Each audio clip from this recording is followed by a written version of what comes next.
MCC, Nepali Congress र नेकपा माओवादी सरकारमा हुँदा एमसीसी सम्झौता गरिएको थियो। त्यो निर्णयार्थ हामीले संसदमा टेबल गरेका छौं र टेबलमा निर्णयार्थ प्रस्तुत गरिएको छैन। हामी त्यसको माग गरिरहेका छौं र त्यसरी सरकारले प्रस्तुत गरिसकेपछि निर्णयार्थ प्रस्तुत नगर्ने भनेको संवैधानिक कुनै अधिकार कसैसँग हुँदैन, त्यो गर्नै पर्ने हुन्छ। तर संविधानै नमान्ने, जिद्दी गर्ने त्यो प्रवृत्ति हामी झेलिरहेका छौं। हामीले जनकपुरमा 2टा रेल ल्याइसकेका छौं र यसै महिनाबाट सञ्चालन प्रारम्भ गर्दैछौं। पूर्व पश्चिम रेलमार्ग कतिपय ठाउँमा ट्र्याक बनाउने काम, कतिपय ठाउँमा पुल बनाउने काम, अनेक कामहरू हामीले सुरु गरिसकेका छौं। जग्गा अधिग्रहणका कामहरू सुरु गरेका छौं र अब छिटै नै पूर्व पश्चिम रेलमार्ग हुँदैछ। आशा जगाउनु पर्छ, जनतामा विश्वास जाग्न पर्छ, विकास निर्माणका काम अगाडि बढ्छ। यो कुरा हामीले रेलको चर्चा गर्यौं आज कोशीमा, गण्डकीमा। आफ्नै उत्साहमा, आफ्नै लगानीमा निजी क्षेत्रबाट केही उत्साही युवाहरूले स्टिमर चलाइसक्नु भएको छ। अब 13 मिनेटमा भोजपुर पुग्न सकिन्छ, 11 मिनेटमा भोजपुर पुग्न सकिन्छ र भोजपुरबाट चतरा धाम होइन तल चतरा बजारसम्म आउन सकिन्छ। यसरी हामीले ठूलो प्रगति यी विभिन्न क्षेत्रहरूमा गरेका छौं। पुनर्निर्माण प्राधिकरणले असाधारण काम गरेको छ र हामीले भनिरहनु पर्ला जस्तो लाग्दैन। रानी पोखरी हामीले शिलान्यास गरिसक्यौं। धरहरा जो भीमसेन स्तम्भको रूपमा चिनिएको त्यो धरहरा हामीले यही महिनाको 11 गते, अब 10 दिनपछि धरहरा लिफ्टबाट बालबालिका, ज्येष्ठ नागरिक समेत लिफ्टबाट सुर माथि जान सक्ने र त्यसको कौशीबाट वरिपरि काठमाडौँको दृश्यावलोकन गर्न सकिने एउटा उपहारको रूपमा फेरि नेपाली जनता समक्ष हामी लोकार्पण गर्दैछौं 11 गते। यस प्रकार विभिन्न प्रकारका कामहरू हामीले हवाई मैदानहरूको स्तरोन्नति गरेका छौं। नयाँ हवाई मैदानहरू निर्माण गरेका छौं। कतिपयलाई राति नचल्ने ठाउँबाट राति चल्ने बनाएका छौं, कतिपयलाई विस्तार गरेका छौं। त्रिभुवन अन्तर्राष्ट्रिय विमानस्थल कसैले पनि विदेशीहरू आउँदा अहिले पहिले आएका विदेशीहरूले भन्छन् अन्तर्राष्ट्रिय त्रिभुवन अन्तर्राष्ट्रिय विमानस्थलमा झर्ने बित्तिकै नयाँपन अनुभव हुन्छ। त्यसपछि काठमाडौँ छिर्ने बित्तिकै नयाँपन अनुभूति हुन्छ। अर्थात् हामीले समयलाई प्रतिकूलताका बीचमा पनि खेर जान दिएका छैनौं। थुप्रै विद्यालय भवनहरू निर्माण गरेका छौं। दरबार हाई स्कुल 6 गते पाटन ढोकामा जापानको सहयोगमा भव्य उच्च माध्यमिक विद्यालय हामी त्यहाँ उद्घाटन गर्दैछौं। कतिपयले यसलाई अर्थहीन भने, कसैले यसलाई प्रचार मात्रै भने। मेलम्चीको सपना, मेलम्चीको पानी ल्याउने सपना धारा धारामा बाँडेर पूरा गर्नु गफ मात्रै होइन। यसमा जस लिने, श्रेय लिने, कसैले के भने, कसैले के भने, तर हामीलाई जस वा श्रेय लिने त्यसको होडबाजीमा सामेल हुन रहर छैन। हामीलाई जस चाहिएको होइन, हामीलाई काम चाहिएको। हामीलाई कामलाई सफल बनाउनु छ, देशलाई अगाडि बढाउनु छ, जनतालाई सुविधा पुर्याउनु छ। हामीलाई देशबाट गरिबी हटाउनु छ, देशलाई माथि उठाउनु छ, पछौटेपनबाट अगाडि बढाउनु छ, देशलाई आधुनिकीकरण गर्नु छ, हामीलाई विज्ञान प्रविधिको प्रयोग गर्नु छ र हामीले डिजिटल नेपाल भनेका छौं। डिजिटल नेपालको क्षेत्रमा हामीले कृषिलाई पनि आधुनिक प्रविधिको प्रयोग गरेर अगाडि बढाउने काम हामीले गरेका छौं।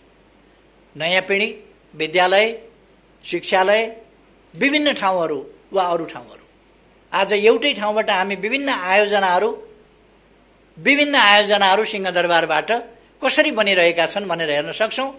तामाकोसीको काम कस्तो भइरहेको छ, भैरवा एयरपोर्टको काम कस्तो भइरहेको छ, पोखरा एयरपोर्टको काम कस्तो भइरहेको छ, भेरी बबईको काम कस्तो भइराखेको छ, यी सबै कुराहरू हामी यहीँ सिंहदरबारमा बसेर हेर्छौँ। यी उपलब्धिहरू हामीले हासिल गरेका छौँ। यस सम्बन्धमा म धेरै जान चाहन्न, किनभने गत फागुन 3 गते 3 वर्ष कार्यकाल पुगेको सन्दर्भमा मैले सञ्चार माध्यमहरूसँगको ब्रिफिङमा भनेको थिएँ, अलिक सविस्तारमा ती कुराहरू बताएको थिएँ। त्यसकारण म त्यसमा गइरहनुपर्छ भन्ने लाग्दैन मलाई। अस्ति फागुन 3 गते मात्रै सविस्तार बताइएको छ, त्यसकारण म त्यसमा अहिले धेरै गइरहन आवश्यक ठान्दिनँ। हामीले पर्यटन क्षेत्र समस्याग्रस्त भएको देखेका छौँ र अब आगामी दिनहरूमा हामी पर्यटन क्षेत्रका कमीहरूलाई, त्यसलाई कसरी पुनरुत्थान गर्न सकिन्छ, पर्यटन क्षेत्रको र पर्यटन क्षेत्रलाई प्रभावकारी ढङ्गले अगाडि बढाउन सकिन्छ, त्यसमा ध्यान दिनेछौँ। तर त्यसका लागि र अरू आर्थिक क्रियाकलाप र तिनको सफलताका लागि म सबैमा आग्रह गर्न चाहन्छु, हामी कोभिडबाट सुरक्षित हुनु पर्यो। कोभिडका प्रोटोकल्स, त्यसका मापदण्डहरू, सरकारले जारी गरेका जानकारीहरू र सरकारले गरेका आग्रहहरूलाई पालना गरौँ र त्यसअनुसार आफू सुरक्षित बनौँ, अरूलाई पनि सुरक्षित बनाऊँ। त्यसो गऱ्यौँ भने हामी हाम्रो जनजीवनलाई पनि सुचारू बनाउन सक्छौँ। कतिपयले आजै लकडाउन हुन्छ, भरे नै लकडाउन हुन्छ, भोलि नै लकडाउन हुन्छ भन्ने हल्ला चलाएको देखिन्छ। सरकार सकेसम्म लकडाउनमा जान चाहँदैन, तर हामीले एक्का राख्नुपर्दछ। युरोपका देशहरू, कतिपय देशहरू, विकसित भनिएका कतिपय देशहरू जब महामारी भत्तै फैलियो, त्यस्तो अवस्थामा लकडाउन गर्न बाध्य छ। दोस्रो चरणमा, तेस्रो चरणमा फैलिएको त्यो लहरबाट बच्नका लागि लकडाउनको सहारा लिनुपर्ने अवस्था छ। हामी चाहन्छौँ अहिले नै अरू विधिबाटै, हाम्रो सतर्कताको विधिबाट हामी परिस्थितिलाई बिग्रिन नदिउँ र त्यहाँ पुग्न नदिउँ भन्ने मैले आग्रह गरेको छु। अस्ति मैले बोल्दा लकडाउन गर्ने धम्की दियो भन्ने पनि केहीले भने। म धम्की कसलाई दिन्छु? म धम्की दिने हैसियत पनि राख्दिनँ, धम्की दिनुलाई उचित पनि ठान्दिनँ। मैले त्यस्तो अवस्था नआओस् भन्ने कुरामा हामीले ध्यान दिनुपर्छ। परिस्थिति बिग्रियो भने त्यहाँ पनि पुग्न सक्छ, त्यसकारण सजग हुनुपर्छ भनेर अपिल गरेको थिएँ। तसर्थ म आग्रह गर्न चाहन्छु, हामी सतर्क बनेर अगाडि जान आवश्यक छ। यसबीचमा हामीले जमिनहरूको digital map, digital soil map भनेर हामीले कुन जमिन कस्तो छ भन्ने कुराको अध्ययन यहीँबाट गर्न सकिने गरी सोइल म्यापिङ गरिसकेका छौँ। त्यसबाट हाम्रो जमिन कुन ठाउँमा केमा रुखो छ, केमा मलिलो छ, कुन बालीका लागि उपयुक्त छ जस्ता कुराहरूको माटोको परीक्षण, त्यही गएर माटो उठाएर ल्याउनु पर्दैन। हामीले मेसिनबाट, आकाशबाटै गरेको एक्सरेबाट ती कुराहरू सबै आउँछ। हामीले डिजिटलाइज गरेका छौँ मालपोत कार्यालयहरू, थुप्रै ठाउँहरूलाई हामीले डिजिटलाइज गरेका छौँ। नागरिक एप्स बनाएका छौँ। मैले अघि नै भने 77 साल असफलताको वर्ष होइन, त्यो राजनीतिक हिसाबले होस्, आर्थिक हिसाबले होस्, त्यसै गरेर सामाजिक क्षेत्रमा पनि यो सफलताको वर्ष रहेको छ। हामीले सडक बालबालिकाहरू यो 2078 सालभित्र सडक बालबालिका, सडक मानव र सडकमा भिक्षामदेही भन्ने स्थिति अन्त्य गर्ने त्यो कुराहरू पुरा गर्छौँ भनेर भनेका छौँ। अहिले नै 77 सालमै हामीले क्याम्पेन चलाएर, अभियान चलाएर सडक बालबालिका र सडक मानव नरहेको स्थिति बनाइसकेका छौँ। पूर्ण रूपमा हामी यस सालभित्र त्यो गरिसक्छौँ। जो बालबालिकाले अभिभावक गुमाएका छन्, त्यस्ता बालबालिकाको अभिभावक सरकार छ। जो ज्येष्ठ नागरिकहरूले सहारा गुमाएका छन्, उनीहरूको सहारा सरकार छ। जसले विभिन्न कारणले भिख मागेर हिँड्नु पर्ने स्थिति सिर्जना भएको छ, त्यो स्थितिको अन्त्य गर्न र वास्तविक अर्थमा त्यस्तो अवस्था छ भने त्यसलाई अन्त्य गरेर एउटा सम्मानित जीवन बाँच्न पाउने त्यस स्थितिको निर्माण सरकारले गर्छ भनेर हामीले भनेका छौँ। छाउपडी होस्, बोक्सी होस्, यसका विरुद्ध हामीले अभियान चलाएका छौँ। एसिड आक्रमणका विरुद्ध हामीले अध्यादेश, त्यो जरुरी कुरा बन्यो, समाजले त्यसमा सरकारको बढी ध्यानाकर्षण पनि गर्यो। त्यसकारण हामीले अध्यादेशबाट एसिड आक्रमण विरुद्धको कडा कानुन ल्यायौँ। बलात्कार पछिका हत्या जस्ता कुराहरूलाई नियन्त्रण गर्नका लागि कानुन ल्यायौँ। अचम्म, लडेर ल्याएको संसद, मुद्दा लडेर ल्याएको संसद चल्न नदिएर, संविधानले भनेको पहिलो दिन प्रस्तुत गर्न पर्ने अध्यादेश संसदमा प्रस्तुत गर्न नदिएर एउटा अप्रिय र अशोभनीय स्थितिको निर्माण भएको छ। एमसीसी, नेपाली कांग्रेस र नेकपा माओवादी सरकारमा हुँदा एमसीसी सम्झौता गरिएको थियो। त्यो निर्णयार्थ हामीले संसदमा टेबल गरेका छौँ र टेबलमा निर्णयार्थ प्रस्तुत गरिएको छैन। हामी त्यसको माग गरिरहेका छौँ र त्यसरी सरकारले प्रस्तुत गरिसकेपछि निर्णयार्थ प्रस्तुत नगर्ने भनेको संवैधानिक कुनै अधिकार कसैसँग हुँदैन, त्यो गर्नै पर्ने हुन्छ। तर संविधानै नमान्ने, जिद्दी गर्ने त्यो प्रवृत्ति हामी झेलिरहेका छौँ। हामी चाहन्छौँ फाटोको खेती होइन, आपसमा परस्परमा वैमनस्यता र घृणा होइन। आजको हाम्रो आवश्यकता राष्ट्रिय एकता हो।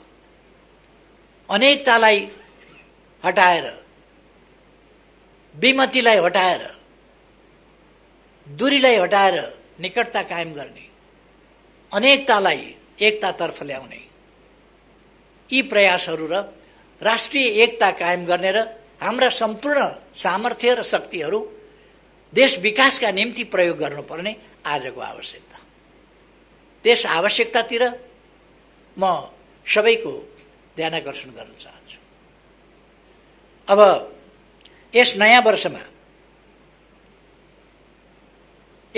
वर्षमा हामी नयाँ कामहरू थालना गर्दैछौँ। अब केही समयपछि मेरो कित्ता भन्ने कार्यक्रम, जो किसानहरूका लागि आफ्नो धनीपूर्जा, आफ्नो कित्ता आफू बसेकै ठाउँबाट एप्सबाटै हेर्न सक्ने गरी मेरो कित्ता कार्यक्रम शुभारम्भ हुँदैछ। यस कार्यक्रमको केही घण्टाभित्रै अथवा हामी यस्ता कार्यक्रमबाट सुरु गर्दैछौँ जो आधुनिकीकरणतर्फको, डिजिटल प्रयोगतर्फको, प्रविधि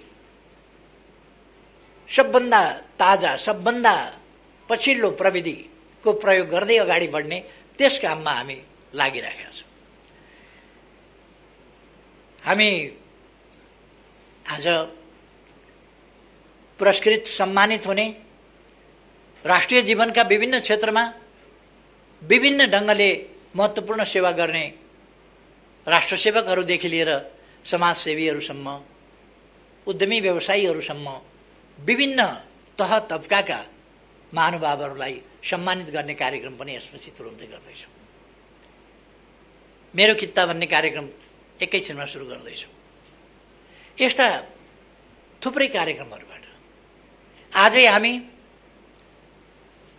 लोकतान्त्रिक आन्दोलन, जनआन्दोलन, सशस्त्र द्वन्द्वमा विभिन्न ढङ्गले पीडित भएका व्यक्तिहरू, योगदान गरेका व्यक्तिहरूलाई प्रतीकात्मक ढङ्गले सम्मान गर्ने त्यो कार्यक्रम पनि आज हामी प्रारम्भ गर्दैछौँ विधिवत रूपमा। अर्थात् हामी एउटा नयाँ उत्साहका साथ, नयाँ आत्मविश्वासका साथ नयाँ वर्षमा प्रवेश गरिरहेका छौँ र यस नयाँ वर्षमा हामीले थालिसकेका कामहरूलाई तीव्रताका साथ पूर्णता दिने, अपुरा कामहरूलाई पुरा गर्ने, जो यसै वर्ष पुरा हुन सक्दैनन् त्यसलाई उल्लेख्य मात्रामा अगाडि बढाउने, देशलाई अब दुर्गम रहन नदिने। यसै वर्षभित्र हामी सिमीकोट हुम्लाको सिमीकोटलाई पनि सडक सञ्जालसँग जोड्नेछौँ र अगाडि बढाउनेछौँ। हामीले 165वटै निर्वाचन क्षेत्रमा स्ट्राटेजिक सडकहरूको शिलान्यास गरेका छौँ। ती सडकहरूलाई हामी पूर्णता दिनेछौँ। यसै वर्षभित्र पूर्णता पुग्दैन होला, तर पूर्णताको नजिकतिर हामी पुर्याउन प्रयास गर्नेछौँ। यस्ता थुप्रै कामहरू हामीले 397वटा हस्पिटलहरू शिलान्यास गरेका छौँ। तिनको निर्माण कार्यलाई तीव्रता दिनेछौँ। सेनाको ब्याङ्करबाट ब्यारेकसम्म ब्याङ्कर टु ब्यारेक कार्यक्रमलाई अझ प्रभावकारी ढङ्गले अगाडि बढाउनेछौँ। विभिन्न विश्वविद्यालयहरू सुरु गरेका छौँ या सुरु गर्दैछौँ, तिनलाई अगाडि बढाउँदैछौँ। अस्पताल, विद्यालय, विश्वविद्यालय र विभिन्न प्राविधिक शिक्षालयहरू तिनीहरूको व्यापक मात्रामा स्थापना गर्ने अगाडि बढाउने काम गरेका छौँ। अहिले जनताको मनोबल उठेको छ, आत्मविश्वास बढेको छ, नेपाली हुनुको गर्व अनुभूति भएको छ। त्यसै कारण 12औं दक्षिण एसियाली खेलकुदमा हामीले जम्मा 3वटा स्वर्ण पदक जितेका थियौँ, तर 13औंमा आइपुग्दा खासै सुविधा धेरै वृद्धि हुन सकेका छैन होला, तर आत्मविश्वास र मनोबल बढेको छ। त्यसै कारण हामीले कति 51वटा स्वर्ण पदक, 207वटा सम्पूर्ण पदकहरू सहित दक्षिण एसियामा दोस्रो स्थान हासिल गरेका छौँ। र सबभन्दा महत्त्वपूर्ण कुरा त अघिल्लो भन्दा पछिल्लो गेममा 12औं भन्दा 13औंमा आइपुग्दा हामीले 17 गुणा बढी स्वर्ण पदक जितेका छौँ। 17 गुणा बढी। यो सानो उपलब्धि होइन र यस उपलब्धिका पछाडि सबभन्दा महत्त्वपूर्ण कुरा वास्तवमा नेपालीको मनोबल उठेको कारणले छ। गएको वर्ष हामीले आफ्नो भूभाग समेत सामेल गरेर नेपालको नयाँ नक्सा जारी गर्यौँ। सम्पूर्ण नेपाली जनताको मनमा त्यसले हर्ष छाएको छ, उमङ्ग छाएको छ, राष्ट्रिय गौरव बढेको छ, आत्मविश्वास बढेको छ र हामीले हाम्रो गौरवपूर्ण इतिहास फेरि एकपल्ट सम्झेका छौँ। हाम्रो बहादुरीको इतिहास फेरि एकपल्ट सम्झेका छौँ। हाम्रा पूर्वजहरूको विद्वतापूर्ण इतिहास, खोज अध्ययन अनुसन्धानमूलक इतिहास फेरि एकपल्ट हामीले सम्झेका छौँ। अब आगामी दिनमा हामी प्रवेश गरिरहेको यस वर्षमा हामीले योजनाबद्ध ढङ्गले हिँड्दै जाँदा जहाँ पुगिएला भन्ने कुरा होइन, भरे बेलुका कहाँ बास बस्ने भन्दा जहाँ पुगिएला त्यहाँ बास बस्ने होइन।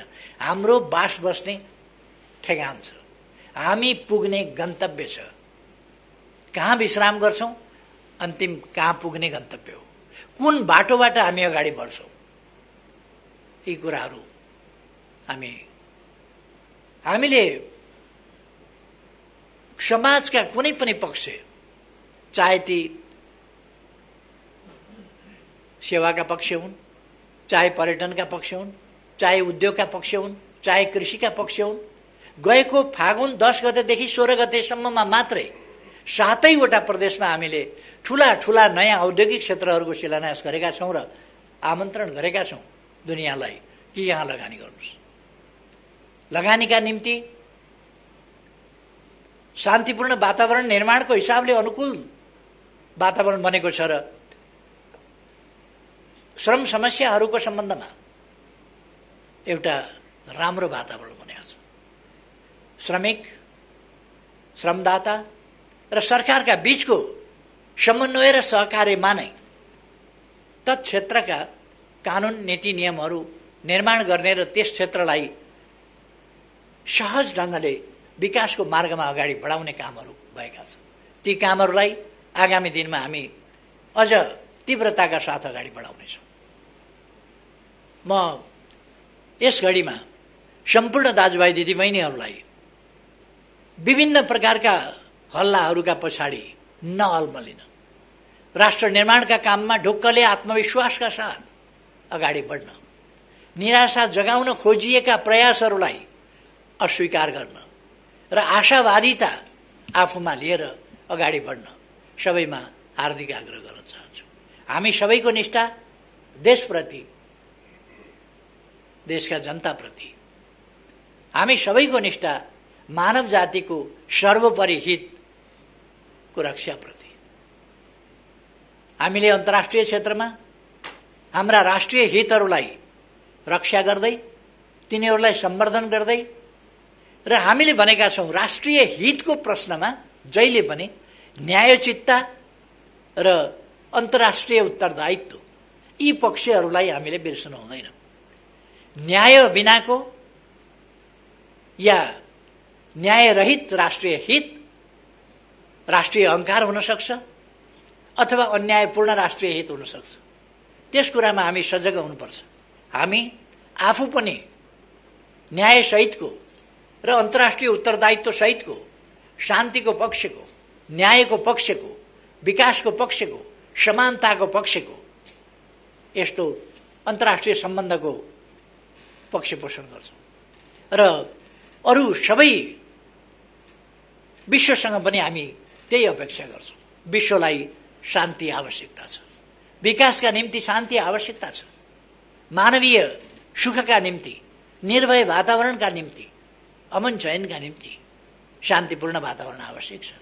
त्यसकारण हामीले शान्तिपूर्ण वातावरण अरू कसैले निर्माण गर्ने होइन, दुनियाँका विभिन्न देशका नेतृत्ववर्गले यसमा गम्भीरताका साथ सोच्नु पर्दछ।